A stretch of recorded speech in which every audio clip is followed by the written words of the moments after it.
What's up guys, and welcome to my review of the HTC One M9. Before I get started, I want to say a big thank you to James for the sample.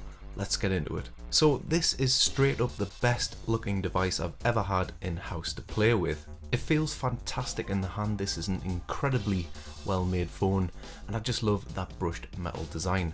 And you can actually get a pretty decent grip on it. And you would probably think by having that power button on the middle right hand side it'd be a bit awkward, but it actually lines up perfectly with your middle finger. And the fact that it has a bit of a different texture compared with the volume buttons, that makes it even more identifiable. So it's got a 5-inch 1080p display with a PPI of 441. And yes, it does look very nice for the most part, but for the price you'd be paying outright for this phone, I think you deserve a lot more, at least a QHD display. So of course we're using HTC Sense and I happen to really like it for the most part.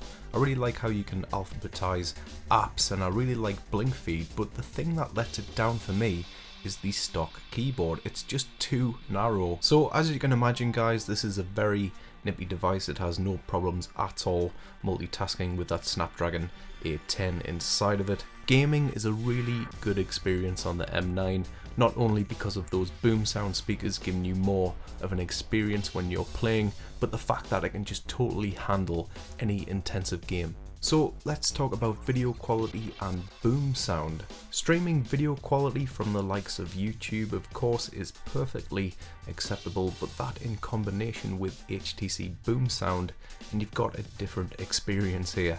Especially when you change it to theatre mode, you've got an absolutely great experience. Be sure to check out my video on HTC boom sound if you want to learn a little bit more and hear some sound tests. So let's move on to those two cameras, one being the front facing ultra pixel camera and of course that 20 megapixel rear camera. Guys, I was so disappointed with the video quality, but I was however impressed with the audio quality from the microphone. When you're shooting video, whether it be with the front or rear facing camera, you basically have to have a robot's hand to keep it still. There's little to no stabilization at all guys, and the quality of video and photos that you get are just acceptable. For the price tag, that is not acceptable. Call quality is absolutely fine, but quite frankly I was expecting a bit more since you've got a really amazing speaker there to utilize. On the plus side, it's got a really nice battery inside of it, 2840 milliamps.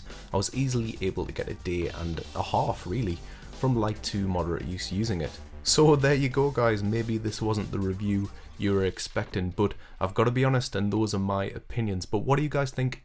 Let me know in the comments below. Thank you very much for watching, I really do appreciate it. Please like the video if you did so, and why not subscribe for more. I'll talk to you in the next one.